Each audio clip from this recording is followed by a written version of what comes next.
Bien, salut à tous, c'est Leblanc. Dans cette vidéo, je vais vous apprendre à rejouer à GTA Online sur Xbox 360. Ce qu'il vous faut, c'est très simple, c'est une Xbox soit en RGH, soit en bas d'exploit, avec un bas d'avatar ou bas d'update. Voilà. Donc actuellement, on va avoir besoin de deux fichiers principaux. Donc c'est-à-dire de Los Santos Online.exe et les DLC de GTA 5 Online. Et on va avoir des petits trucs en plus, comme par exemple un compte Discord qui va devenir obligatoire. Voilà. Cette vidéo va pas chercher le plus simple pour jouer à GTA Online. Il existe des moyens encore plus simples, mais je vais pas vous le montrer parce que je tiens à ce que vous jouez sur, pour moi, de mon point de vue, le meilleur serveur GTA Online. Voilà. Donc par défaut, si vous êtes un utilisateur de XP Guard ou d'autres styles, vous avez généralement le GTA 1.27 qui est inclus pour jouer en ligne dessus, mais je ne suis pas fan de ce service. Alors je vais vous montrer comment jouer sur LSO, qui lui dispose de toutes les fonctionnalités de GTA Online, les courses, les activités, les crews, le snaptic, voilà. Donc ce que vous allez faire, c'est très simple. Vous allez aller sur le site delbixmb.fr, lien en description. Vous allez télécharger les DLC GTA Online si vous ne les possédez pas. Je tiens à préciser qu'ils sont plus téléchargeables depuis le store, si je me trompe pas, parce que le store, bah, lui, a complètement été fermé sur Xbox normal. Après, en RGH et en bas d'exploit, on y a accès avec le XB Pirate, mais c'est peut-être mieux de le télécharger sur votre PC, le mettre sur la clé, et après de basculer sur le disque dur, ou de les balancer avec Neighborhood. Voilà. Donc vous les téléchargez, vous faites télécharger. Donc moi, ils sont juste là, je vais pas le faire, ça n'a aucun intérêt. Et on va aller dans Xbox 360 Online, puis Los Santos Online, et on va télécharger le XUX qui est juste ici. Je vais pas le faire parce que je l'ai aussi sur le bureau. Voilà. Là où il faut un compte Discord, c'est très simple, c'est qu'on va aller sur le site de Los Santos Online. Voilà, alors je vais me déconnecter pour vous montrer de votre côté. Donc non, voilà, voilà là, l'accueil du site. Voilà. On fait sign up. Donc si vous possédez un compte Discord, tant mieux pour vous. Si vous n'en avez pas, il faut en créer un obligatoirement. Vous vérifiez votre mail et vous vous reconnectez. Voilà, donc il me dit Los Santos Online, il va accéder à ton compte Discord, ok. Ceci autorisera le développeur de Los Santos Online à accéder à ton utilisateur et avatar et bannière et d'accéder à ton adresse email. Voilà, donc faites autoriser. C'est pour pouvoir te créer un compte dans leur base de données à eux, c'est normal. Voilà, donc tu vas aller dans Console Settings. Et c'est là que tu vas devoir indiquer ton Xbox Gamer Tag. Voilà. C'est la seule différence qu'il y a avec GTA 127, c'est que GTA 127 c'est plug and play, tu lances et tu joues directement en ligne, alors que là il faut indiquer son gamer tag. C'est vrai que c'est un peu chiant, mais sinon ça marche. Donc là tu fais save. Donc c'est là aussi tu vas pouvoir retrouver les photos partagées par la communauté PS4 et Xbox.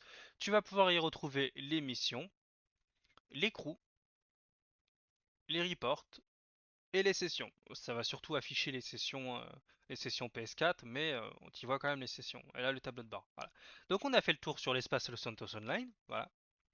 Je tiens à préciser que l'abonnement Game Pass n'est pas obligatoire, hein. Si vous ne possédez pas le Game Pass, vous pourrez quand même jouer en ligne sur le Santos Online. Il faut rappeler qu'avec le style serveur, vous avez SNET qui est inclus, SNET qui permet de simuler le Xbox Live. Voilà. Donc une fois que c'est fait, vous allez tout télécharger, vous allez pouvoir tout mettre dans une clé USB. Donc je vais vous montrer comment faire. Moi je vais pas le faire, mais je vais vous montrer comment faire quand même. Donc vous ouvrez le fichier DLC GTA Online. Alors si ma clé veut bien apparaître, voilà. Vous balancez le dossier content à la racine de la clé USB. Je vais pas le faire parce que je possède déjà les DLC. Et vous basculez le plugin. Je vais pas le faire parce qu'il est déjà dedans. Voilà. Moi je vais retirer la clé parce que ça m'intéresse pas. Mais sinon après ce sera la même manip sur la console. Donc vous lancez Neighborhood, si vous êtes un utilisateur de Neighborhood, vous vous connectez à votre console. Voilà, on va dans Retail Hard Drive Emulation. Voilà. De mon côté, je vais aller dans le dossier des plugins. Je vais renommer ce fichier. Je vais l'appeler juste LSO. LSO, voilà. Et je vais le basculer dans mon disque dur. Donc ça c'est bon, il est dedans. Hop. Ensuite, on va prendre le launch.ini. Alors, waouh, ça bug pas mal. On va attendre que ça réfléchisse. On retourne dans le disque dur. Voilà, on va basculer le launch.ini. Hop. Donc on va le modifier. Euh, je vais enlever ce plugin. Voilà. Et on va mettre lso.xux. Il va falloir que je trouve une solution, voir si on peut pas mettre plus de plugins, parce que c'est vrai que 5 plugins ça fait très restreint. Donc une fois que vous avez bien déclaré votre plugin, voilà. Donc dans mon cas c'est HDD, hein. Si vous êtes en USB, vous remplacez par USB, c'est totalement logique. Voilà. Donc une fois que c'est fait, vous enregistrez. Donc maintenant il est déclaré dans mon XUX. Donc celui du disque dur, je le supprime et j'envoie le mien. Hop, celui qui est modifié. Vous pouvez fermer. Hop, voilà, donc ça, vous pouvez l'exprimer, moi je vais les laisser. Voilà, on se retrouve sur la Xbox, et sur la Xbox, c'est super compliqué. Il faut que tu redémarres. Voilà.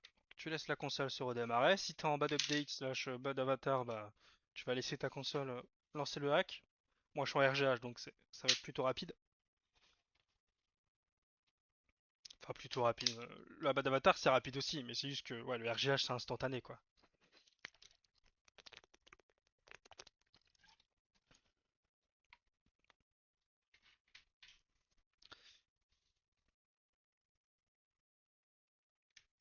Ouais, bon c'est sûrement un bug de mon launch poignard, je vais me connecter et le remplacer, c'est bizarre.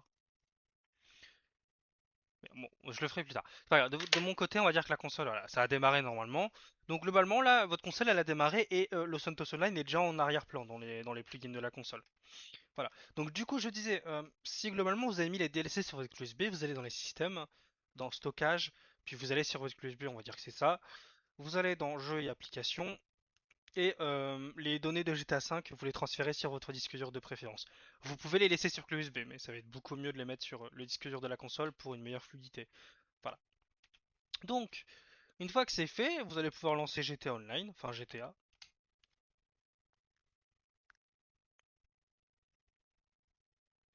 Voilà, ça va mettre un message SNET Another GTA is attached bailing.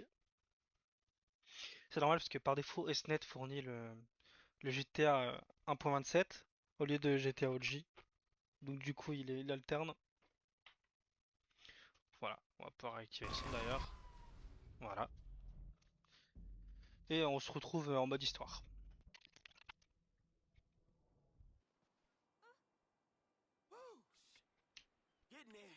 Donc nous voilà en mode histoire, voilà. Donc on va faire en ligne, jouer GTA Online, go.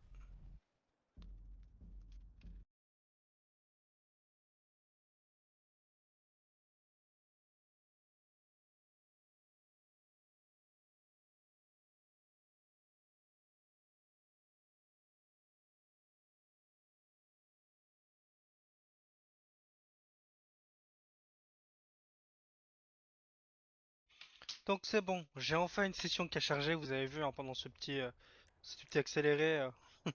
Ça a pris pas mal de temps vu que ça foire pas mal. Je soupçonne que la carte réseau de la Xbox 360 doit pas être fameuse. Et du coup, bah, le Wi-Fi, c'est doit être pire. Voilà. Donc comme vous le voyez, je suis sur GTA Online, voilà, hein, je peux jouer quoi. Vous voyez, j'ai rejoint des gens grâce à SNET. Voilà, donc vous aurez les mêmes fonctionnalités, vous pourrez faire les missions, les braquages, rejoindre vos amis de crew. Comme vous voyez, hein, je vous ai montré tout à l'heure sur le site qu'il y avait les crews. Mais sur la console, je les ai aussi, et c'est ça qui est très intéressant. Et en plus de ça, et les sauts, parce que c'est des bros, ils te permettent d'avoir des caractères non autorisés dans ton crew, contrairement à Rêve ou GTA Online de base classique qui le permet pas. Donc ça, c'est beaucoup trop bien. Et d'ailleurs, on peut même avoir un clan de 3 caractères, contrairement à GTA de base, hein, voilà, donc c'est vraiment cool. Voilà. Donc c'est tout ce que j'avais à vous montrer pour GTA Online. Voilà, j'espère que cette vidéo vous aura plu, que ça vous aura aidé. J'espère aussi que certains viendront sur le serveur Discord et qu'on se fera quelques parties. Alors n'hésitez pas à rejoindre nos serveurs, il sera dans la description. Voilà. Donc je vous mettrai tout dans la description, donc tout ce que vous aurez besoin, voilà. Et je vous invite à liker cette vidéo, à vous abonner si c'est pas déjà fait, et à commenter et à partager à vos amis qui aimeraient jouer à GTA Online sur Xbox 360. Voilà. Je compte le refaire pour PS4 et PS3 parce que c'est vrai que mes vidéos sont assez obsolètes. Voilà. Donc moi je vous souhaite une bonne journée ou une bonne soirée en fonction de là où vous regardez la vidéo, et moi je vous dis ciao, hein. À la prochaine.